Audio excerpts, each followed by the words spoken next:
Hello, ladies and gentlemen, and welcome. I am, as always, Eustace Farmer, and I hope you're doing well today. Today's mod showcase is a bit impromptu. I didn't plan on doing one today. I was going to do a Let's Play series, but I came across this great mod, and I was so excited about it. I just wanted to showcase it today. Another reason being is, as fantastic as this mod is, I feel that it's not very intuitive as far as the controls go for handling the rake. So I made a detailed instruction sheet, and you'll notice in my description under the video, there's going to be a few links.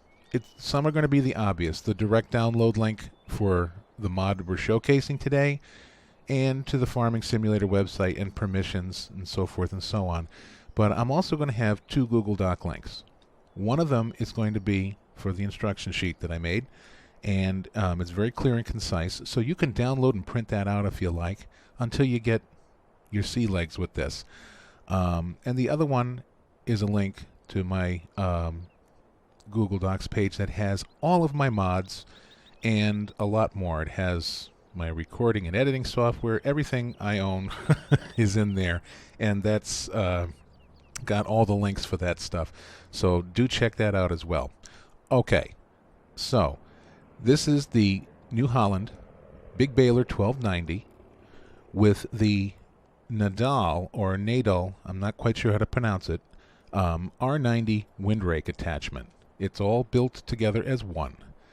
So let me go ahead and jump in the tractor here. This is by BBM Modding, by the way. Be nice to tell you who makes it, because he did such a great job. Okay, so in my instruction sheet in italics, you'll see that when I'm talking about the left rake and the right rake, this is the orientation that I'm using. So it's not going to be like this or any other direction. I'm talking about from back to front view. So let's see here. I'm going to bring up the HUD. Okay, so we've got the baler selected in the back. Okay, so to lower or raise the left rake, the keys are, to lower it, you're going to hold the N button. It's got a little bit of delay, but it's going to go down there. And then to raise it, you're going to use the J button. As you see, it's raised. So I'm going to go ahead and keep it down, because we're going to get busy with it as soon as we're done with this portion. Now, the mouse control to lower and raise the rake is, let's see. So you're going to hold your left mouse button down, move it forward to raise it, move it back to lower it. So that's good if you are more comfortable with a mouse than a keyboard. You have two options: either use the keys N and J, or the mouse forward and backwards. Now for the right rake, you're going to still hold your left mouse button down, but instead of going back and forth, you're going to go left to right. So going to your left will lower it, and going to your right will raise it back up. Now, the keys for this one are M to lower and K to raise it. So M, you hold that down to lower it, and K to raise it up. So I'm going to go ahead and lower it down. Now when you start up the baler, you unfold and start up the baler, the rake is going to automatically start, so it runs with the baler. So the most obvious application to use this for is when you've mowed a field. And after you've used your tedder to dry the grass, this will not pick up grass that has not been dried, just like the traditional New Holland baler. So you're going to want to ted your grass. Okay, unfold our baler, and we'll turn it on. I love this because it's two steps in one. It just scoops it all right in there. It's absolutely fantastic. Two steps in one. Now, I don't know if you know this or not, But in Farming Simulator, let's say you get the brilliant idea that you want to take, say, 6 or 12 rows of grass or barley or wheat or whatever you got, and you want to row it up into maybe 1 or 2 rows or into one single row. Sounds like a great idea. However, I've noticed when I have just combined, say, 2 rows together to one and then moved on and did 2 more and made them one, just rake them once, it doesn't diminish your yield. On one field I had, when I didn't windrow it, I got 35 bales. After I windrowed it one time, I got the same. But when I started combining those rows, the more you start combining, the less bales you're going to get.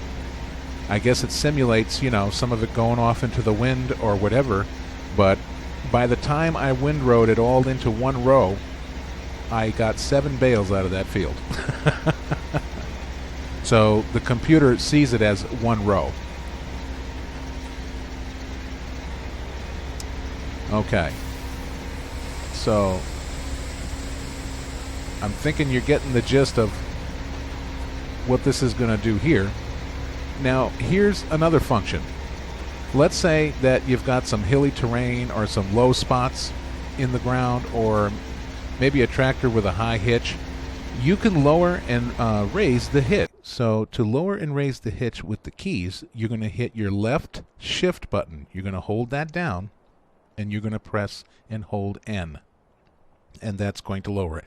It's already down, so I'm going to hold the J to raise it, and then the N to lower that back down. So you can adjust the height of where that pickup hits the field by adjusting your trailer. So I thought that was a fantastic feature. So, okay, so you've got the idea over here. So, you may be asking, but Eustace, what about when I'm doing wheat or barley? Well, good question, my friend. I'm going to show you something that I think is pretty neat over here. There's some things it will do, and there's some things it won't do. If you've got a little combine header, like this 18-footer, you're going to be able to windrow these together right into the baler without a problem.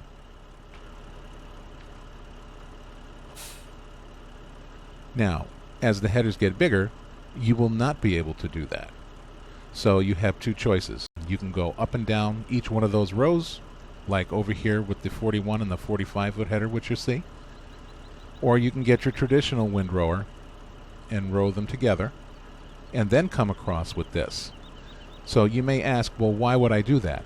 Well, for a good reason.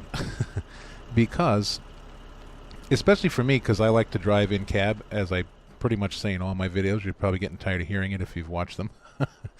But sometimes your combine can get a little crazy, or, when you're turning around or making a headland, the rows can get a little jagged and crooked, and sometimes they just get downright wonky.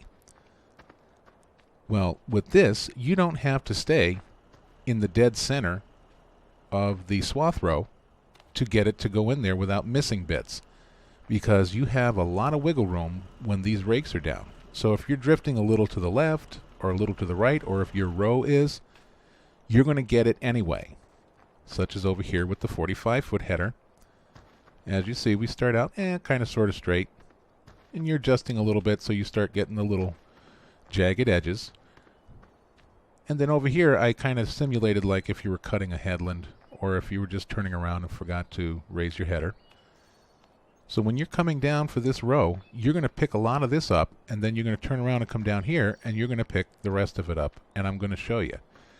So this makes running the baler along the field, even if you've windrowed it, it's going to make it a lot, what I think, easier and more enjoyable activity to do. There you go. So as you see, it's going to scoop it all up in there for you nice. We'll pick up our pickup. And then we'll come over here and I'll show you with the 41-foot header. It's not gonna do it. You might just tickle the other side there, but it's not going to do it. But as you see here, let's just say this is one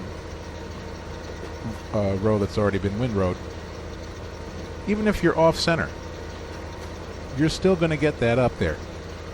And you don't have to worry about being laser perfectly straight and missing bits. So that is huge for me.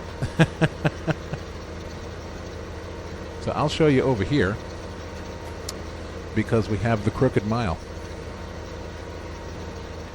Go ahead and put my pickup down. And I'm going to go in cab, and we're just going to move along. And as you see, we'll drift off a little bit here. Maybe we're getting a little sleepy and we're going crooked. But I'm sure you get the point. So now we come to our headland.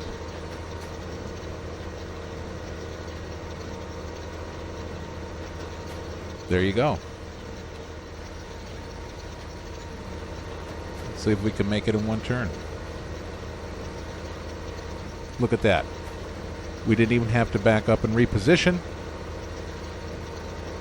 And the nice thing about this Windrake is, even if you have crop destruction, it's not going to eat up your crops if you go into them a little bit. Like if you did half a field with something and half a field with another.